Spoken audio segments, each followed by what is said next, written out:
결국 로마의 사례에 비춰보면 이제 이 중산층 붕괴와 양극화 이렇게 얘기하면은 사실은 요즘도 사실 식당 가면은 무인 키오스크가 엄청 늘었잖아요. 코로나19 없는 데가 없죠 거의. 다 무인화되고 실제로 양극화 문제 계속 지금 사회적으로도 부각이 되고 있거든요. 그래서 야, 이거 진짜 로마 그 당시 로마랑 비슷하게 가나 이런 생각도 드는데 이게 우리나라만의 문제도 아니고 지금 전 세계적인 현상이거든요.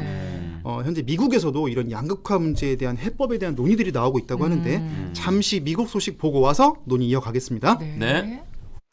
억만장자 최소 소득세. 미국이 새해 예산안을 공개하면서 새로 만들어낸 항목의 이름입니다. 미국 내 상위 0.01%의 최상위 소득자와 1억 달러, 우리 돈 1,200억 원 넘는 자산을 가진 이들에게 최소 20%의 세금을 부과합니다. 대상은 700명 정도, 테슬라의 일론 머스크는 500억 달러, 아마존의 제프 베이조스는 350억 달러를 더 내야 합니다. 코로나 기간 눈덩이처럼 불어난 재정 적자를 코로나 와중에도 돈을 번 부자한테서 세금을 걷어 채우겠다는 의지입니다. For most Americans, the last few years were very hard, stretching them to the breaking point. But billionaires and large corporations got richer than ever. 코로나 기간 미국 역시 부의 양극화가 더 심해져 상위 10% 부자가 소유한 주식이 사상 최대이고 상위 1% 가구 순자산은 23% 급증한 반면 하위 20%는 2.5% 증가에 그쳤습니다. No matter how wealthy they are, they should have to pay. Everyone should pay, but not penalized to the point to where it doesn't make sense.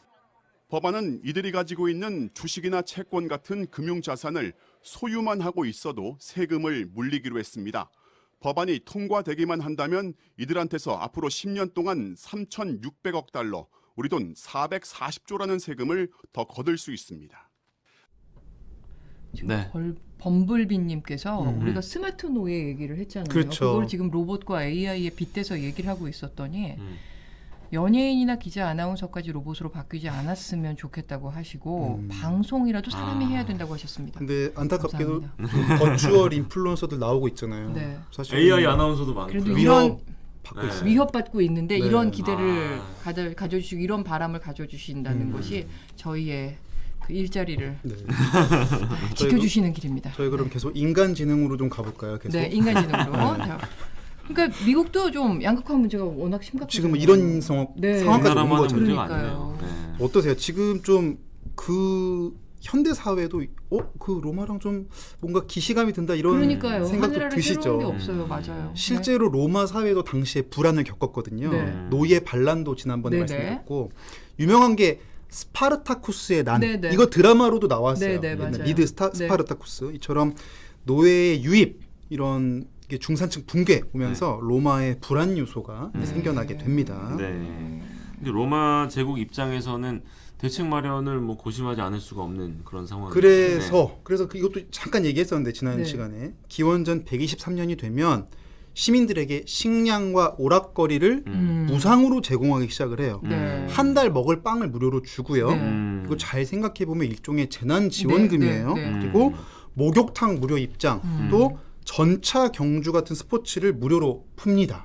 이렇게 불만을 잠재우기 위해서 좀 그런 즐거운 것들을 이렇게 그치. 주는 건 거죠. 어떻게 보면. 영화 배너 혹시 보셨어요? 봤죠. 거기 보면 막 전차 경주 막 그쵸. 으아 막 하잖아. 막 네, 이렇게. 네. 근데 당시에 그 로마의 유명한 전차 경기장 이름이 키르쿠스 막시무스예요. 네. 막시무스는 뭐 맥시멈이 이 뜻이지 네, 크다, 네, 네, 크다는 네, 거고 키르쿠스가 서커스구나. 서커스예요. 그러니까 서커스가 원래는 원형 경기장이란 뜻이에요. 그러니까 키르쿠스 막시무스는 진짜 대형. 큰 경기장이에요. 근데 지금은 이제 서커스라고 하면 막 묘기 부리고 이런 거로 생각하는데 네.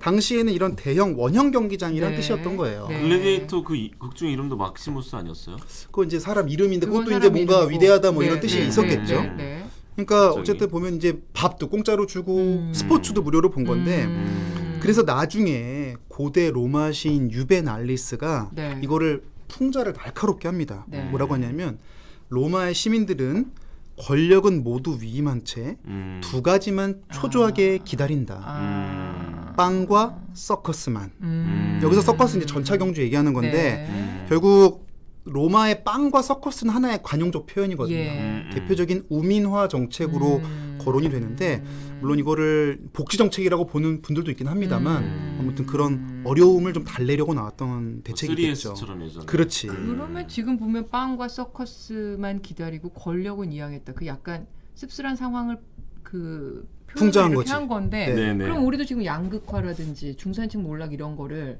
그렇게 단순한 논리로 풀면 안 되고 뭔가 해법을 찾아야 된다는 생각이 드네요. 이 얘기를 들으니까. 그렇죠. 제가 네. 이런 얘기하면 야 그러면 우리도 재난지원금 더 줘야 되겠네. 뭐 이렇게 반응하시는 분도 있고. 네. 근데 실제로 지금 정치권에서 추경 예산 편성해서 예. 네네. 소상공인 지원하자는 얘기 실제로 나오고 있거든요. 네. 정말 비슷하게 흘러가고 있어요. 네. 그래서 사실은 그 시절 로마에서 이 빵과 원형 경기장으로 살아갔다면 네.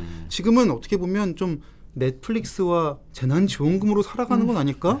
이런 생각도 저는 해보기도 했는데 그런데 노예 유입 이후에 달라진 로마 사회가 빵과 서커스만 있는 게 아니었거든요. 네. 더 큰 변화가 일어납니다. 더 있어요? 끝이 아니에요.